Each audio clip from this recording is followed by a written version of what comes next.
कथा श्रवण करण्यासाठी काहीतरी पूर्वजन्माची पुण्याई असावी लागते, तेव्हाच ही कथा आपल्या कानावरती पडते. राजा परीक्षितानं शुकदेवजींना फार सुंदर प्रश्न केला की महाराज, तुम्ही तर सत्य आख्यानाची कथा सांगितली, पण मग या नरकाचा अधिकारी कोण आणि नरक किती प्रकारचे आहेत, कशा प्रकारचे आहेत, मी तुम्हाला काल सांगून गेले. राजा परीक्षिताला प्रश्न केला की नरक कसे आहेत आणि कोणत्या प्रकारचे आहेत. त्यावेळी शुकदेव महाराज सांगतायत की राजा, जिथं जायचं नाही तिथला पत्ता माणसानं विचारू नये. मी तुम्हाला एक काल उदाहरण सांगितलं की बीडमध्ये बस स्टँडवरती एक माणूस थांबला. थांबल्यानंतर एक बस आली. त्याला एका पोलिसाला विचारलं ही बस कुठे जाणार आहे. त्याने सांगितलं ही बस संभाजीनगरला जाणार आहे. पुन्हा दुसरी आली. त्यांना विचारलं ही बस कुठे जाणार आहे. तो म्हणे ही बस नगरला जाणार आहे. पुन्हा तिसरी बस आली. तो म्हणे ही बस कुठे जाणार आहे. त्यांनी सांगितलं ही बस सोलापूरला जाणार आहे. त्यांनी विचारलं तुम्हाला जायचं कुठे. ते म्हणे मला कुठेच जायचं नाही, इथंच थांबायचं. फक्त विचारलं मी. म्हणजे शुकदेव सांगतात की राजा, आपल्याला जिथं जायचं नाही तिथला पत्ता विचारूच नाही. राजाने असा प्रश्न केला की नरक किती आहेत आणि कशा प्रकारचे आहेत आणि या नरकाचा अधिकारी कोण. त्यावेळेस एक फार सुंदर अशी कथा शुकदेव राजा परीक्षितीला सांगतायत की या नरकाचा अधिकारी कोण आहे. तर शुकदेव महाराजांनी राजा परीक्षितीला आजामेळ्याची कथा सांगितली की तो आजामेळ एवढा पापी होता, एवढा आदम होता, एवढा पापी होता तो आजामेळ. जीवनामध्ये खूप वाईट कर्म केली, खूप वाईट पाप केली, पण जीवनाचा उद्धार करून घेण्यासाठी भगवंताचं नामस्मरणच करावं लागलं.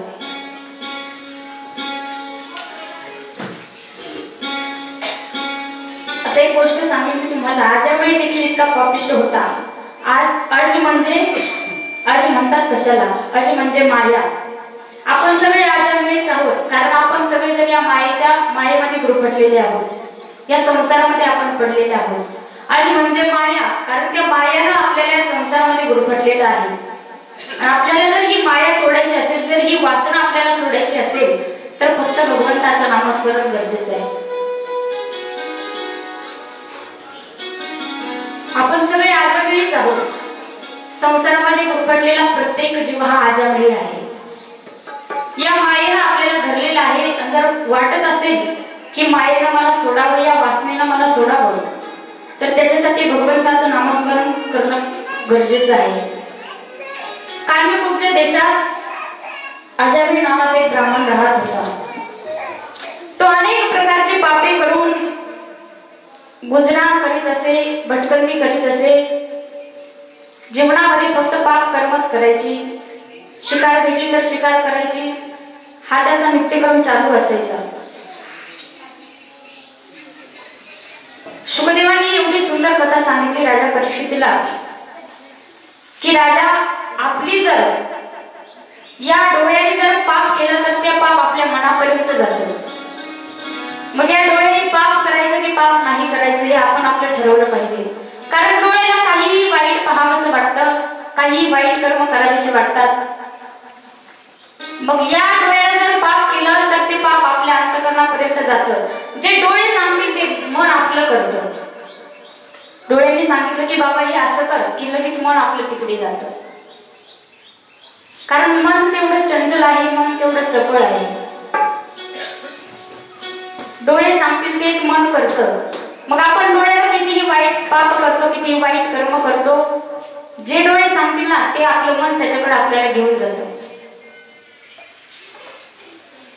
फार सुंदर, फार अद्भुत कथा शुकदेव सांगतात राजा परीक्षितीला.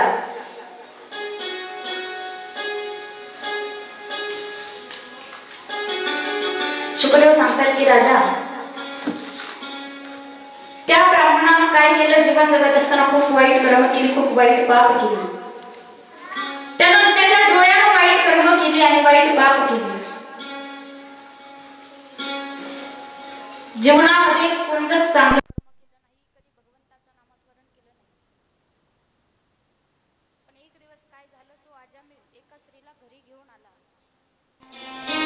पुन्हा त्याचा आधीच पाप झालेलं होतं आणि पुन्हा ते घरी घेऊन श्री आल्याच्या नंतर पुन्हा आणखी एक पाप त्याच्या डोक्यावरती वाढलं. एक स्त्री घरी आणली, पुन्हा दुसरं पाप त्याच्या पापामध्ये निर्माण झालं. अगोदरच काही कमी पाप केलेलं नव्हतं, अगोदरही भरपूर पाप त्यांनी केलेलं होतं.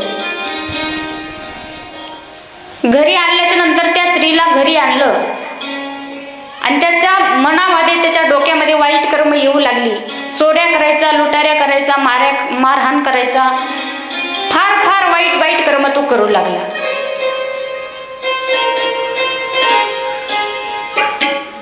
एक दिवस काही साधू संत महात्मे अजामेळ शिकारीसाठी बाहेर गेला आणि गेल्याच्या नंतर काही संत महात्मे त्या अजामेळच्या घरी गेले. घरी पत्नी होती. संत महात्म्यांनी भिक्षा मागितली. पत्नी स्वयंपाक करत होती. भिक्षा मागितली पण देण्यासाठी भिक्षा नव्हती. मग संत महात्म्यांना काय केलं, त्याच्या पत्नीनं त्यांना भोजन दिलं, त्यांना जेव घातलं. महात्मे जेवत होते. जेवत असताना अजामेळ घरी आला आणि घरी आल्याच्या नंतर पाहिलं की आपल्या घरी महात्मे बसलेले आहेत. महात्म्यांना पाहिलं. महात्मे म्हणताय, तुझ्या घरी भोजन तर आम्ही केलं, जेवण तर आम्ही केलं, पण आम्हाला पाहिजे ती भिक्षा आम्हाला मिळाली नाही. मग ती भिक्षा आम्हाला तुम्ही द्या. त्यावेळेस अजामेळ म्हणतो, मी तर तुम्हाला अजून तर लुटलं नाही, अजून तुम्हाला मी लुटलं नाही. त्याच्या मनात परत पाप आलं. महात्मे म्हणतात, आपण याला चांगल्या गोष्टी सांगतोय पण याच्यामध्ये सगळ्या पापाच्याच गोष्टी आहेत, याच्या मनामध्ये सगळं वाईटच कर्म आहेत. आपण चांगल्या गोष्टी याला सांगतो, चांगले कर्म याला करायला सांगतो, पण याच्यामध्ये सारखं पापच आहे.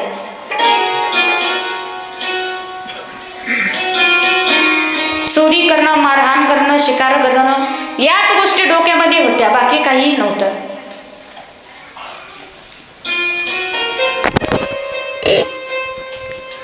असं म्हटल्याच्या नंतर साधू काहीच बोलले नाही. साधू गप्प बसले. साधू म्हणतात की बाबा, एवढं चांगलं ज्ञान याला आपण देतोय, एवढे चांगले कर्म आपण याला करायला सांगतोय, पण हा काही सुधरत नाही.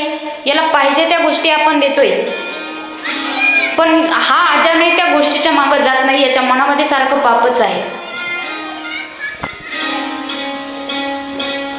शुकदेव सांगतात, राजा, या नरकाचा अधिकारी कोण आहे मी तुला दाखवून देतो.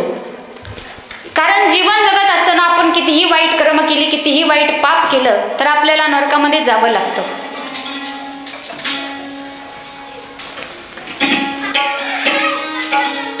माणसाच्या जीवनामध्ये अहंकार, अभिमान या गोष्टी जरी असल्या ना तरी माणसाला नरकाला जावं लागतं. आणि संत सांगतायत, मी नाही सांगत. संत सांगतात, तुका म्हणे नरकी घालू अभिमान. ज्याच्याकडे अहंकार आहे, ज्या व्यक्तीकडं अभिमान आहे, त्या व्यक्तीला देखील नरकाला जावं लागतं. मग या नरकाचा अधिकार कोण आहे तर अजामेळीचं उपाख्यान शुकदेव राजा परीक्षितीला सांगतात. एवढी अद्भुत कथा सांगतायत आणि ती कथा सांगितल्याच्या नंतर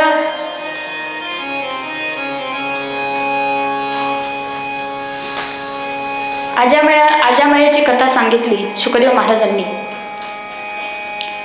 की त्यानं जीवन जगत असताना सगळे वाईट कर्म, वाईट पाप केली, कुठलंही चांगलं कर्म केलं नाही. एक दिवस अजामेळीला नेण्यासाठी यमदूत आले. जीवनाचे फक्त 12 दिवस शिल्लक होते, पण आपल्याकडून पाप झालं या गोष्टी कळून चुकल्याच्या नंतर भगवंताचं नामस्मरण केलं. भगवंताच्या भक्तीला लागला, भगवंताच्या नामस्मरणाला लागला.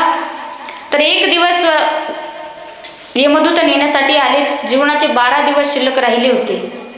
हे कळल्याच्या नंतर भगवंताचं नामस्मरण केलं आणि त्याला असं सांगितलं होतं त्या साधू संतांनी, तुला जर पुत्र झाला ना तर त्या पुत्राचं नाव तू नारायण असं ठेवायचं. मग काही काळानंतर अजामेळीला पुत्र झाला. त्या पुत्राचं नाव नारायण ठेवलं. मग काय, नारायण नाव ठेवल्याच्या नंतर सारखं तोंडामध्ये नारायण नारायण. मुलगा दिसला की ए नारायण, इकडे दिसला की ए नारायण, सारखं सतत सतत नारायण नारायण नारायण नारायण. मनातून भगवंताच्या भक्तीचं नाव घेत नव्हता, भगवंताचं नाव घेत नव्हता. पुत्राचं नाव नारायण ठेवलं म्हणून नारायण तोंडामध्ये येत होतं. मग एक दिवस यमदूत नेण्यासाठी आले. नेण्यासाठी आले तर पाहिलं समोर आपला मुलगा दिसला. भगवंताचं नाव घेत नव्हता, मुलाचं नाव घेत होता. समोर मुलगा दिसला आणि मुलाला बोलावलं, हे नारायण, हे नारायण, असा उच्चार अजामिळानं केला. तर विष्णूने सांगितलं की या अजामिळाला तुम्ही घेऊन जाऊ नका, याच्या जीवनाचा उद्धार झालेला आहे. म्हणजे जीवन जगत असताना कितीही वाईट कर्म केले, कितीही वाईट पाप केलं, पण शेवटी आपल्या उद्धारासाठी फक्त एकच काम आहे, ते म्हणजे भगवंताचं नामस्मरण. कुठल्या का होईना कारणानं भगवंताचं नाव घेतलं आणि जीवनाचा उद्धार करून घेतला त्या अजामिळानं. फार अद्भुत अशी सुंदर अशी कथा शुकदेवांनी राजा परीक्षितीला सांगितली. शुकदेव सांगतात की राजा, काल मी तुम्हाला दक्षाची कथा सांगितली. तेच दक्ष राजा,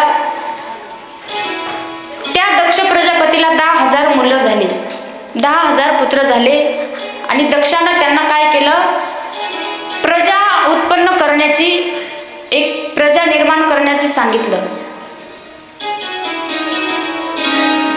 आणि सांगितल्याच्या नंतर ते 10,000 पुत्र गेले. या ब्रह्मांडामध्ये फिरत असताना समोर नारद मुनींना पाहिलं. नारद मुनी दिसले. नारद मुनींनी विचारलं, पुत्रांनो कुठे चाललात तुम्ही? तर सांगितलं की प्रजा निर्माण करण्यासाठी आम्हाला आमच्या वडिलांनी पाठवलेलं आहे, त्याच्यासाठी आम्ही चाललो, पहाडामध्ये चाललो, तपश्चर्या करण्यासाठी चाललो. तपश्चर्या करायची आणि वडिलांकडे यायचं. वडिलांनी सांगितलं परत आल्याच्या नंतर तुमचं लग्न लावून मी देईन, असं सांगितलंय आम्हाला आमच्या वडिलांनी. याच्यासाठी तपश्चर्या करण्यासाठी चाललेलो आहोत. पण नारद मुनींनी सांगितलं, मुलांना तपश्चर्या करण्यासाठीच चाललात, तुम्हाला लग्न करायचं हे ठीक आहे, पण मला सांगा, लग्न केल्याच्या नंतर तुम्हाला संसारामध्ये सुख भेटणार आहे का? नारद मुनी सांगतात की बाबा, या संसारामध्ये तीळ मात्र सुख तुम्हाला नाही.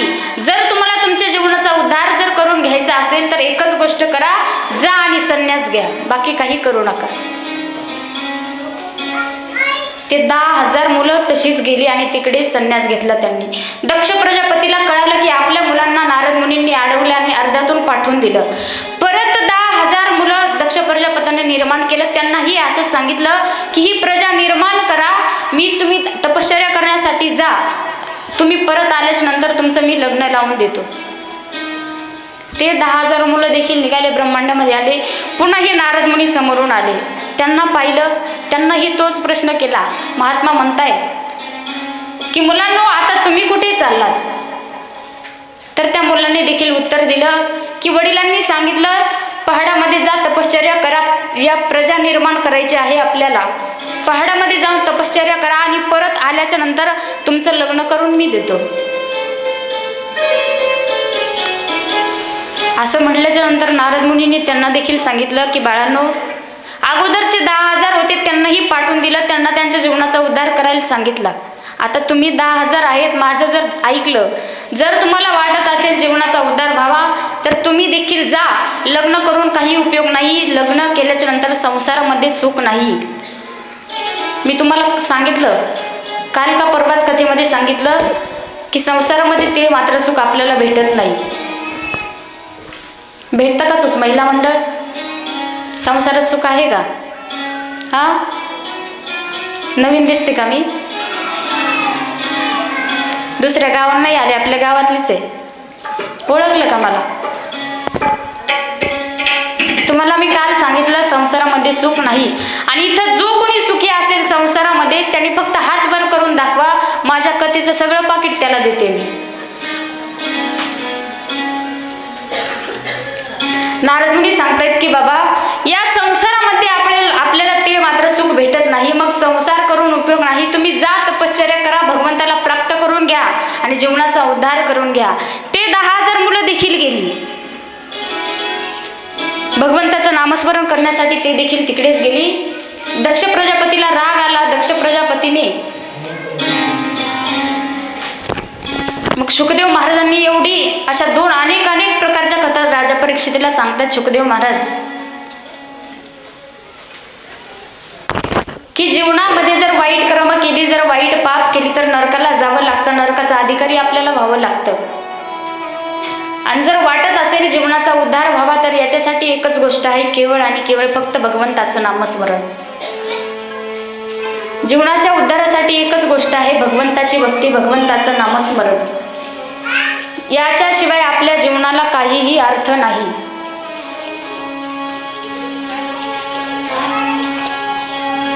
शुकदेव महाराजांनी याच्यानंतर राजा परीक्षितीला अशी सुंदर कथा सांगितली की ती कथा अशी आहे. शुकदेव सांगतायत, हिरण्याक्ष आणि हिरण्यकश्यपू. हिरण्याक्षाचा वध भगवंताने वराह रूपाने केला. कारण या जगामध्ये जेवढे काही जीव जन्माला आले त्या सगळ्या जीवाला जावं लागतं, सगळ्यांना मरावं लागतं. हे सगळ्यांचं निश्चित आहे. कारण मी कीर्तनामध्ये सांगत असते की जो इथे जीव जन्माला आला त्याला जावंच लागतं. कारण आपल्या मराठी भाषेमध्ये म्हणतात ना, ज्याचं बारसं झालं त्याचं तेरसं होणार. जो जीव इथं जन्माला आला त्याला सगळ्याला जावं लागणार आहे. भगवंतानं काय केलं, वराह रूपानं त्या हिरण्याक्षाचा वध केला. इकडे मग हिरण्यकश्यपू तपाला बसला होता. तपाला बसल्यास नंतर ब्रह्माजींची उपासना केली. ब्रह्माजींचा मंत्र म्हणायचा आणि ब्रह्माजींचे नामस्मरण करायचा.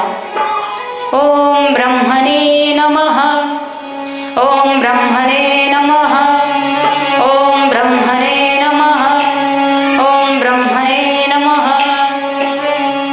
असं झाल्यास नंतर हिरण्यकश्यपूने वरदान प्राप्त करून आपल्याला स्वर्गावर अधिपत्य मिळू नये म्हणून काय केलं की इंद्रदेव पोपट रूपात आले आणि त्या हिरण्यकश्यपूच्या डोक्यावर बसले. मग इकडे हिरण्यकश्यपू म्हणायचं ओम ब्रह्मणे नमः, तो पोपट म्हणायचं ओम नमो नारायणा. हिरण्यकश्यपू म्हणायचं ओम ब्रह्मणे नमः, ओम ब्रह्मणे नमः. हिरण्यकश्यप असा जप चालू होता. पण डोक्यावरती इंद्र रूपाने पोपट बसलेले ते इकडं नारायणाचं भजन करत होते. ओम नमो नारायणा, ओम नमो नारायणा, ओम नमो नारायणा. मग त्या हिरण्यकश्यपूने देखील भगवंताचं नामस्मरण चालू केला. ओम नमो नारायणा, ओम नमो नारायणा. पण डोक्यात विचार आला, अरे याचं भजन मला करायचं नाही, मला माझ्या जीवनामध्ये वरदान प्राप्त करून घ्यायचंय, हे भजन मला करायचं नाही.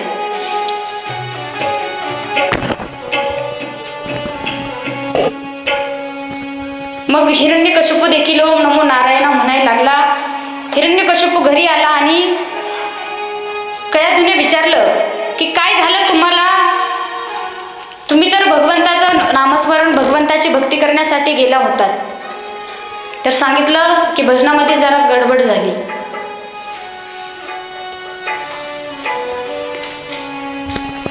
गडबड अशी झाली की मी म्हणत होतो ओम ब्रह्मणे नमः, पण माझ्या डोक्यावर एक पोपट येऊन बसला आणि तो वेगळेच भजन करायला लागला. माझ्या बुद्धीमध्ये देखील तेच घुसलं आणि मी देखील तेच म्हणायला लागलो ओम नमो नारायणा, ओम नमो नारायणा. माझ्या चित्तामध्ये, माझ्या डोक्यामध्ये देखील, माझ्या मनामध्ये देखील तेच भजन चालू झालं. पण मला ते भजन करायचं नव्हतं.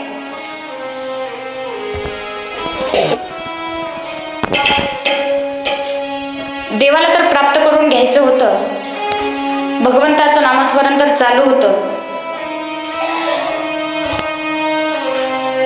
आणि पुन्हा तपश्चर्याला निघाले, खूप तपश्चर्या केली. मग ब्रह्मदेव प्रसन्न झाले आणि ब्रह्मदेवानं सांगितलं की बोला तुम्हाला काय पाहिजे. तर सांगितलं मला अमर करा, मला बाकी काहीही नको, फक्त मला अमर करा. ब्रह्मदेवानं सांगितलं हे शक्य नाही. म्हणे मग हे नाही द्यायचं तर मला दुसरी गोष्ट द्या की मला मरणच नको. म्हणे हे देखील शक्य नाही. ब्रह्मदेवानं सांगितलं दुसरं काहीतरी माग. म्हणे मग मी मागतो त्या गोष्टी मला मिळाल्या पाहिजेत. त्यावेळेस हिरण्यकश्यपूने अशा गोष्टी मागितल्या की मला मरण नको, वरती नको, खाली नको, निर्जीवाकडून नको, सजीवाकडून नको, मला रात्री मरण नको, मला दिवसा मरण नको, मला आत मरण नको, मला बाहेर मरण नको. या गोष्टी मागितल्या. ब्रह्मदेव म्हणले तथास्तु. आणि इकडे कयाधूला गर्भधारणा झाली, कयाधूला इच्छाप्राप्ती प्रसूती झाली होती. मग नारदाकडून माता कयाधूने ते सिद्ध केलं की कयाधूच्या गर्भावरती घात केला इंद्राने, पण देवर्षी नारदांनी ते अडवलं आणि त्या गर्भावरती संस्कार केले. तेव्हापासून तो गर्भ भगवंताचं नामचिंतनाला लागलेला होता. तेव्हापासून तो गर्भ भगवंताचं नामस्मरण करत होता. नारायणा नारायणा नारायणा ओम नारायणा नारायणा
मोठे मोठे होऊ लागले आणि मोठे झाल्याच्या नंतर प्रल्हादजींना शाळेत पाठवलं. जेव्हा गर्भामध्ये होते तेव्हापासून भगवंताचं नामस्मरण चालू होतं, तेव्हापासून आपल्यावरती संस्कार पडलेले होते, तेव्हाच देवाने आपल्याला दर्शन दिलेलं होतं. हे लक्षात आलं तेव्हापासून भजन चालू केलं आणि शाळेत पाठवलं तरी भगवंताचं नामस्मरण चालू होतं. नारायण नारायण नारायण नारायण सतत आणि सतत फक्त भगवंताचं नामस्मरण चालू. आपल्या वडिलांच्या हिरण्यकशिपूच्या लक्षामध्ये आलं की आपला मुलगा देखील त्याच देवाचं भजन करतोय की ज्याचा आणि आपला विरोध आहे, ज्याचं माझं जमत नाही त्याचंच भजन माझा मुलगा करतोय. लक्षात आलं, सांगितलं की याला काहीतरी शिक्षा झाली पाहिजे. मग ते अगदी छोटंसं बालक, 5 वर्षाचं बालक, त्या बालकाला काय केलं, हत्तीच्या पायाखाली तुडवण्यात आलं. हत्तीच्या पायाखाली दिलं तरी देखील भगवंताचं नामस्मरण सोडलं नाही. एवढंच नाही, अनेक संकट त्या बालकाच्या जीवनामध्ये आले. हत्तीच्या पायाखाली दिलं, गरम तेलामध्ये त्यांना सोडल्या गेलं. एवढंच नाही, एका कड्यावरून त्यांना खाली ढकलून दिलं तरी देखील भगवंतानी तारलं. का तर भगवंताचं नामस्मरण सोडलं नाही. एक दिवस विचारलं, आपल्या पित्याने विचारलं की तू ज्या देवाचं भजन करतो तो देव या जगामध्ये आहे का? बालकानं फार सुंदर उत्तर दिलं. बाबा, तुम्ही असा प्रश्न विचारलाय मला, तुम्ही म्हणता या जगामध्ये देव, तो देव या जगामध्ये आहे का? मला सांगा, माझा देव नाही अशी जागाच या जगामध्ये नाही. मी तुम्हाला कालच सांगितलं की या जगामध्ये देव नाही असं ठिकाणच नाही. या खांबामध्ये देव आहे, या दगडामध्ये देव आहे, आपल्यामध्ये सुद्धा देव आहे. पण पाहण्याची दृष्टी आपल्याकडे असली पाहिजे. देव पाहण्याची दृष्टी आपल्यामध्ये असली पाहिजे. देव नाही असं ठिकाणच नाही.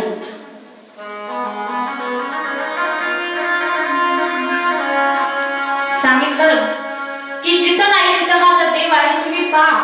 तुमच्याकडे ती पाहण्याची दृष्टी नाहीये. तुम्ही पहा, अनेक ठिकाणी दगडामध्ये, मातीमध्ये, खांबामध्ये, माणसामध्ये, पक्षामध्ये, पशुमध्ये, सगळीकडे माझा देव आहे. देव नाही असं ठिकाणच नाही. देव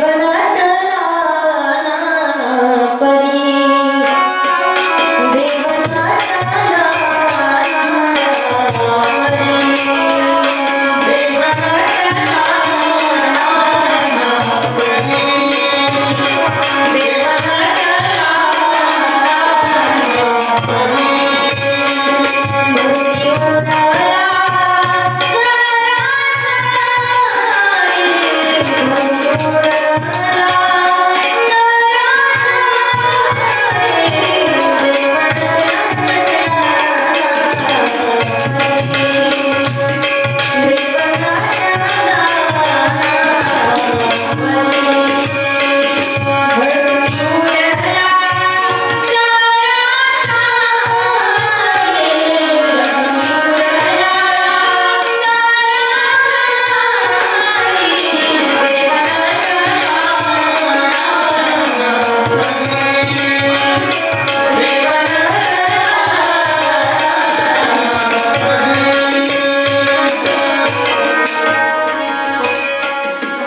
फार गोड प्रमाण दिलं ताईंनी की देव रटला नाना परी भरून उरला चराचरी.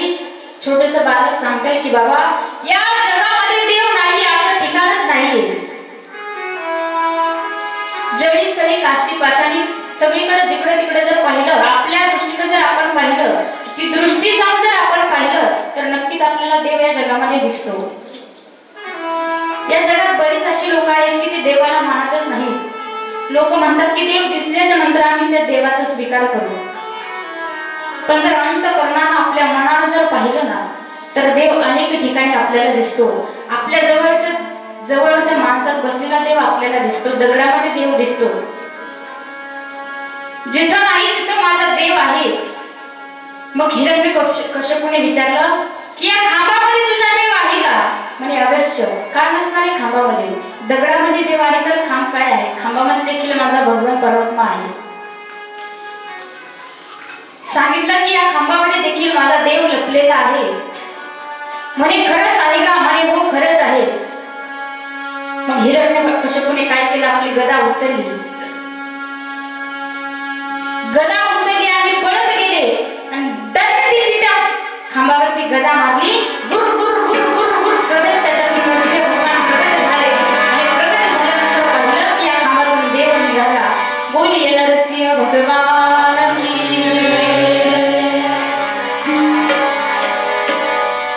भगवंताला पाहिलं. नरसिंह भगवान प्रल्हादजीला म्हणतात की बाळा तुझ्या एवढ्या परीक्षा घेतल्या रे तुझ्या पित्याने की तुला कड्यावरून ढकलून दिला, हत्तीच्या पायाखाली तुडवलं, गरम तेलामध्ये उकळत्या तेलामध्ये तुला सोडलं. खूप परीक्षा घेतलेली बाळा तुझी.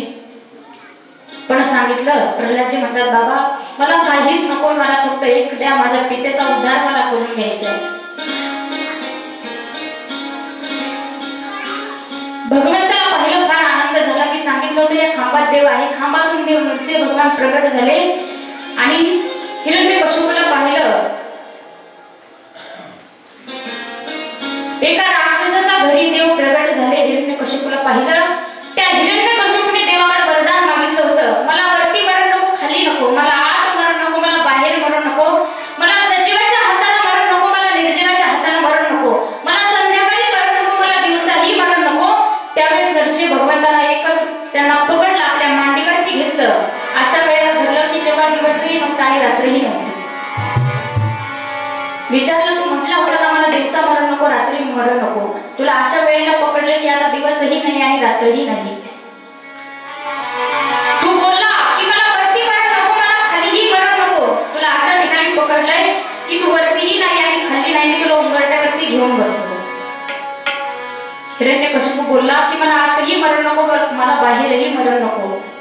भगवान सांगतायत तू आतही नाही आणि तू बाहेरही नाही. तू अशा ठिकाणी आहे की एका उंबरट्यावरती मी तुला पकडलेला आहे. बोल आता तुला मरण पाहिजे का? हिरण्यकश्यपूने सांगितलेलं होतं की मला सजीवाच्या हाताने मरण नको, मला निर्जीवाच्या हाताने नको. नरसिंह भगवान अर्ध शरीर प्राण्याचं, अर्ध शरीर माणसाचं. हाताची नख होती ना, त्या नखाने हिरण्यकश्यपूला धरलं, आपल्या मांडीवर घेतलं आणि त्या दिवशी त्यांना फाडलं. सगळ्या चिंगड्या केल्या हिरण्यकश्यपूच्या. प्रल्हादाला सांगितलं होतं बाबा भजन करा, भगवंताचं नामस्मरण करा. जीवनाचा उद्धार जर पाहिजे असेल ना तर या जगामध्ये मी तुम्हाला वारंवार सांगते की जीवनामध्ये जर उद्धार जर करून घ्यायचा असेल तर फक्त आपल्या कामा येणार आहे फक्त भगवंताचं नामस्मरण. आणि ती गोष्ट प्रल्हादजींनी कधी सोडली नाही. अनेक प्रकारचे संकट त्यांच्यावरती आले पण ती गोष्ट कधी सोडली नाही. केवढंही संकट आलं तर त्या संकटाला सामोरी गेली आणि त्या संकटाने त्या भगवंताला, त्या देवानं प्रल्हादजींना तारलं.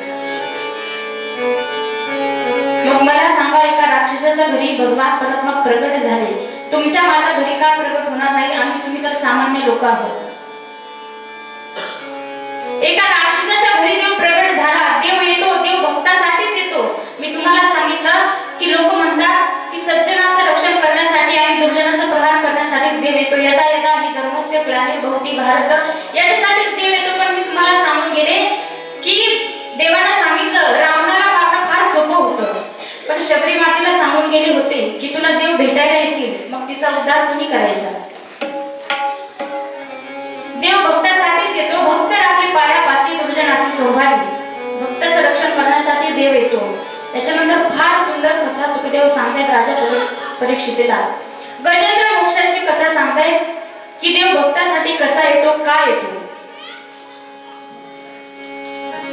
एक वेळेस गजेंद्र नावाचा हत्ती, उन्हाळ्याचे दिवस होते आणि उन्हाळ्याच्या दिवसामध्ये असं वाटलं की जावं कुठेतरी एखाद्या सरोवरावरती पाणी प्यावं, आपलं शरीर पूर्ण थंड करून घ्यावं.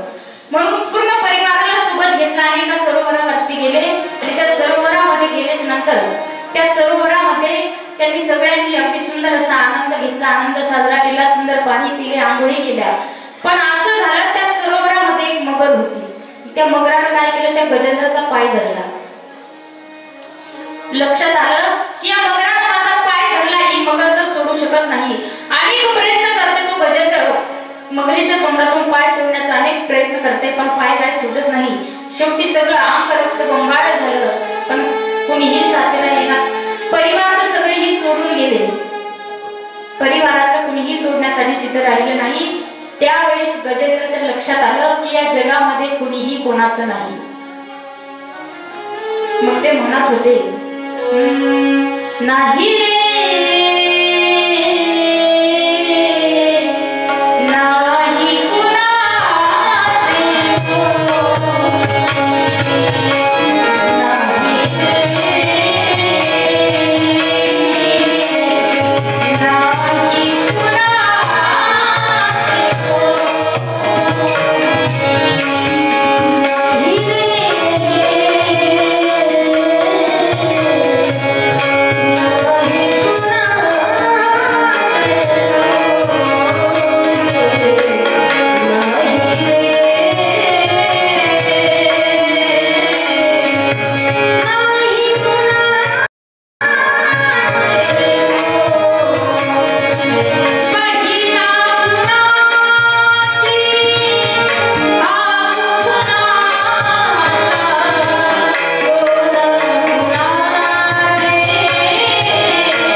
गजेंद्र म्हणतोय की परिवार सोडून गेलाय, मला वाचवण्यासाठी तर कुणी राहिलं नाही.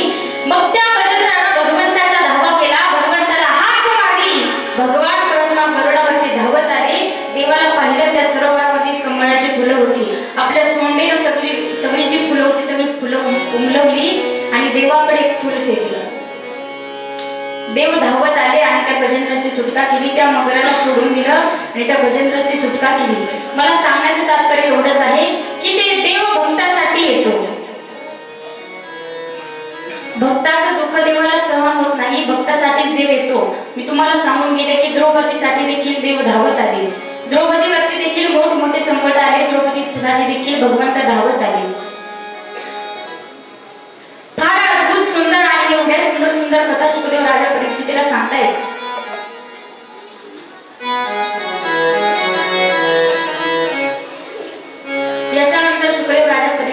सांगतात की राजा, समुद्र मंथनाची कथा एवढी सुंदर आहे, एवढी अद्भुत आहे, ती कथा आपल्याला पाहायची, पण अगोदर सगळ्यांनी उठून भगवंताचं नामस्मरण, सगळ्यांनी नाचून आनंद व्यक्त करायचा, नंतर आपण कथा पाहू. उठा महिला मंडळ, आज बहुसंख्येने उपस्थित आहात, त्याच्यामुळे सगळ्यांनी आणि जागेवरती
मंदराचल पर्वताची रवी केली आणि वासुकी नागाचा दोर केला आणि मंथन चालू झालं. मंथन चालू झाल्याच्या नंतर प्रथमतः त्याच्यातून विष बाहेर आले. मग आता हे विष पाहिलं सगळ्यांनी, सगळेजण मागे पळाले. मग हे विष द्यायचं कोणाला, हे विष प्राशन करणार कोण? सगळे मागे पळून गेले. पण माझे भगवान भोलेनाथ, भोळे बाबा,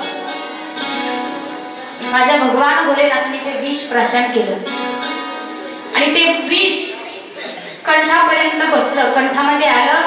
म्हणून भगवान भोलेनाथाला नीलकंठ एक नाव पडलेलं आहे. ते विष भगवान भोलेनाथांनी प्राशन केलं. मंथन चालू असताना त्याच्यातून अनेक प्रकारचे रत्न बाहेर पडले. लक्ष्मी, कौस्तुभ, पारिजातक, सुरा, धन्वंतरी, चंद्रमा, गाऊका, मधुका, सुरेश्वर, गजो, ब्रह्मादी, देवंगना, अश्वसत्त, मुख, विषम, हरिधनु, शंख, वृत्तश्चते, रत्नानि चतुकम, करुवंतरे, मंगलम. अनेक प्रकारचे रत्न त्याच्यातून बाहेर पडले. पण लक्ष्मी, कौस्तुभ, मणी विष्णूला दिलं. पारिजातकाचं जे झाड होतं ते इंद्राच्या दरबारामध्ये लावलं आणि जे दारू, आपण ज्याला मदिरा, दारू जी होती ती दारू दैत्यांना दिली. उच्चश्रेव नावाचा घोडा जो होता, ऐरावत, हत्ती, अप्सरा, अशा अनेक प्रकारचे रत्न त्या समुद्रातून बाहेर पडले. अशी सुंदर अद्भुत कथा सांगितली शुकाचार्यांनी राजा परीक्षितीला. त्याच्यानंतर शुकाचार्य राजा परीक्षिताला बलिवामन यांची कथा सांगतायत, मत्स्य अवताराची कथा सांगतायत. आणि राम अवताराची कथा सांगतायत. तर एकाच श्लोकामध्ये रामायण सांगितलेलं आहे की एका श्लोकात रामायण कसं सांगितलं तर ऐका. आदि राम तपोवनादिगमनम् अथामृत कांचनं वैदेहीहरणं जटायुमरणं सुग्रीव सम्भाषणं वाली निर्दलं समुद्रतरणं लंकापुरी दाहनं पश्चात् रावणं कुम्भकर्णहरणं एतस्मै रामायणम्. फार अद्भुत कथा रामायणाची शुकदेव राजा परीक्षितीला सांगतायत. म्हणून तर म्हणलं जातं रघुपती राघव राजा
रघुपति राघव राजा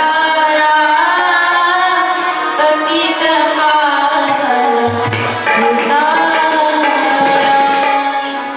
अशा प्रकारे सुंदर अशी रामकथा श्रवण केली. त्याच्यानंतर शुकदेव सांगतात की राजा आता आपल्याला कृष्ण जन्माची कथा पाहायची आहे. एक वेळेस पृथ्वीवर दैत्यांचा खूप त्रास वाढला. पृथ्वीवर दैत्यांचा त्रास वाढल्याच्या नंतर पृथ्वीला ते सहन झालं नाही.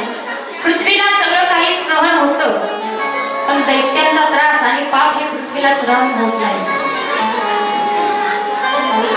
मग पृथ्वी गायीच्या रूपामध्ये ब्रह्मदेवाकडे गेली आणि ब्रह्मदेवाला सांगितलं की या पृथ्वीवरती खूप पाप झाले आहे, ते पाप मला सहन होत नाहीये.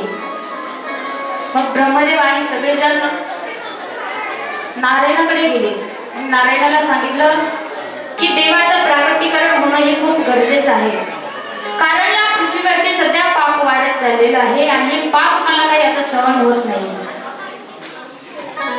महिला मंडळ थोड्या वेळ शांत बसा. पहिले एक छोटा पाहिलं आणि सगळेजण आनंद व्यक्त करू लागले. सगळीकडे आनंद आहे.